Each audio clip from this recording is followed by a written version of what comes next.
What's up, hello there, and welcome back to Gemma Movie Recap.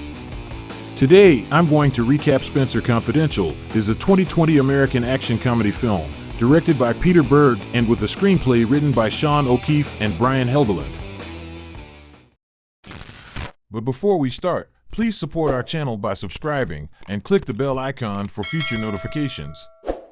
Now, let's start. The film opens with Detective Spenser arriving with his partner Driscoll to the home of Captain John Boylan. Upon entering the residence, Spenser notices that Boylan appears to be inebriated and his wife seems to have sustained injuries. In a voiceover testimony to a judge, Spenser recounts his visit to Boylan's home to investigate his alleged involvement in covering up the murder of a woman named Gloria Wisniewski. The conversation turns heated, and Spenser ends up brutally assaulting Boylan, justifying his actions as warranted.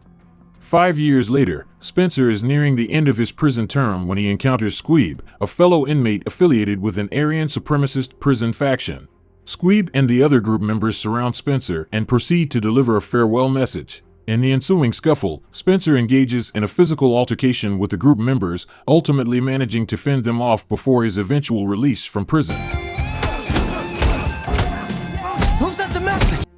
Upon release from prison, Spenser is greeted by his friend and partner Henry Somoli, who picks him up. However, Spenser is taken aback when his former girlfriend Sissy Davis unexpectedly shows up at the prison to collect him. Fleeing the scene, Spenser and Henry make their escape in Henry's car. They subsequently arrive at Henry's new home, where his dog Pearl still resides, and he now shares a room with a man named Hawk. Spenser is disheartened to see that Pearl appears to have developed a stronger affinity towards Hawk instead of being thrilled to see him. Later that same evening, Boylan is on his way home and conversing with his daughter over the phone when he passes by a bus depot. Suddenly, he is struck by a truck, and a group of hooded men emerges from the shadows and proceeds to brutally assault him while his daughter listens in horror. The assailants accuse Boylan of divulging information to someone about their actions, and one of them uses a machete to kill him. The next morning, Letitia Graham, a nurse, returns home to discover her husband Terrence deceased in the driver's seat of his car with a gunshot wound to his head. Overcome with grief, Letitia breaks down uncontrollably while bystanders attempt to provide assistance.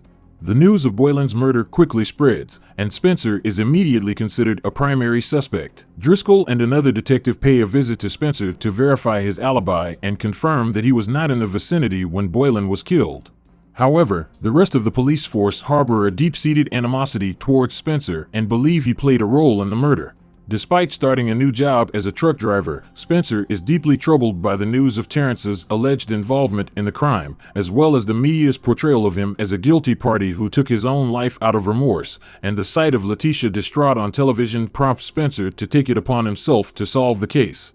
Having known Terrence personally and aware of his integrity as a cop, Spenser visits Letitia, who reveals that the officers who searched her residence seemed to know exactly where to find a stash of drugs that were evidently planted. She informs Spenser that Terrence was last seen heading towards a police bar with Boylan. Spenser heads to the cop bar and talks to another detective who might have known if Terrence had any links to Boylan. Spenser expresses his regrets for how he dealt with Boylan, but some cops loyal to Boylan arrive and attack Spenser, ultimately ejecting him from the bar.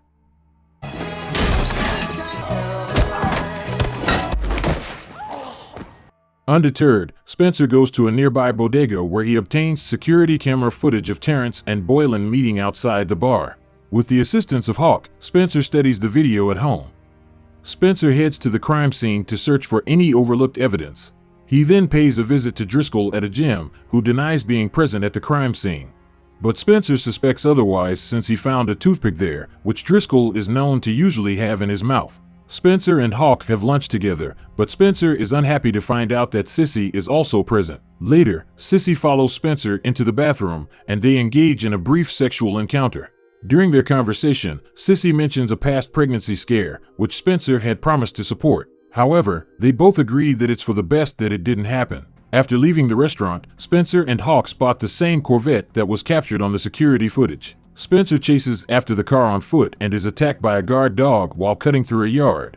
But Hawk manages to get the license plate number. Spenser obtains information from the DMV by pressuring the clerk, and they discover that the car is registered to a member of the Irish mob named Tracksuit Charlie Bentwood. Spenser, Hawk, and Henry observe Bentwood receiving a massage while keeping watch outside. During this time, Spenser recounts his personal history involving Boylan and Gloria Wisniewski. As a young man, Spenser used to shovel snow off Gloria's mother's porch, and Gloria herself was an activist against gentrification. Bentwood was sent to intimidate her, but she refused to yield. Later, she discovered her cat nailed to her door, and Spenser later found her lifeless body in a trunk. He was the one who had to deliver the tragic news to Gloria's mother. After viewing security camera footage of thugs murdering Gloria, Spenser discovered that Boylan had been sitting on the case and became furious when Boylan evaded confrontation. This led to Spenser attacking Boylan at his home. Meanwhile, Hawk defaces Bentwood's car in order to provoke him. Spenser and his companions continue their surveillance of Bentwood for several days until 2 FBI agents warn Spenser to discontinue his investigation. Spenser pays a visit to Squeeb at the hospital in the hope that he can provide more insights to help solve the case. Initially, Squeeb is unwilling to cooperate, but Spenser convinces him to talk by showing him footage of Hawk on a date with Squeeb's girlfriend, which is being recorded by Henry. Finally, Squeeb reveals the crucial word Wonderland.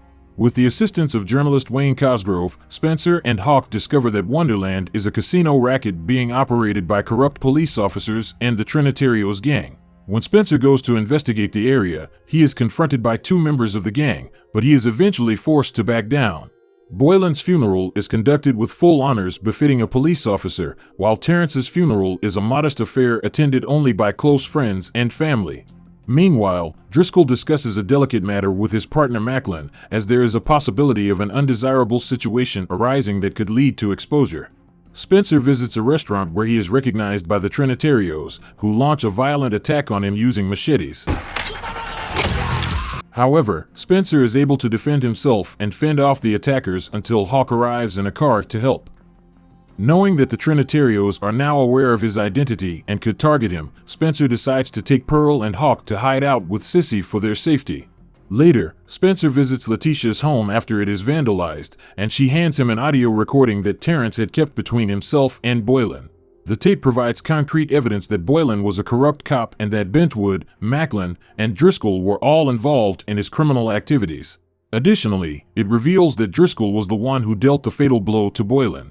Spenser takes the tape to the FBI, but they consider it insufficient evidence to prosecute Driscoll. Spenser locates Bentwood and subjects him to violent interrogation.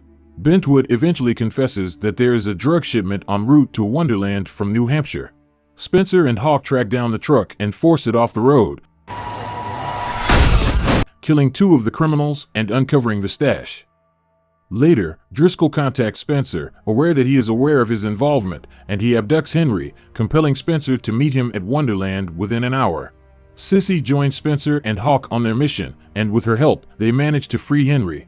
Spenser and Hawk use a truck to ram into the criminals' cars and then engage in a fierce battle with them, culminating in a final showdown between Spenser and Driscoll.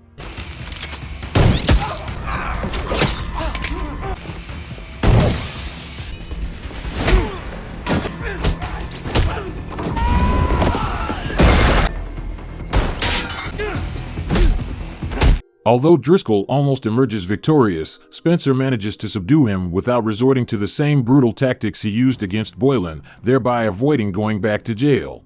The group leaves the dirty cops outside with all the evidence, just as the police arrive to arrest Driscoll and his accomplices. Terrence is finally cleared of all accusations and is given a proper officer's funeral, as well as a scholarship for his son. Spenser, Hawk, Sissy, and Henry celebrate their victory by going out for a lobster dinner. However, Spenser's attention is drawn to a news report of a church fire from 2 years earlier, in which the Boston fire chief is arrested as a suspect, despite his claims of innocence. Spenser reveals that he knows the fire chief, causing Henry and Sissy to suspect that Spenser will take on this case as well. Thanks for tuning in to this movie recap. I hope you found it enjoyable and insightful, and that it helped you gain a better understanding of the story. If you found this video useful, please hit the like button and share your thoughts in the comments below. And remember to subscribe to our channel so that you never miss out on our latest movie recaps and other exciting content. Your support is crucial in helping us keep creating high-quality videos like this one. Once again, thank you for watching, and we can't wait to see you at our next one.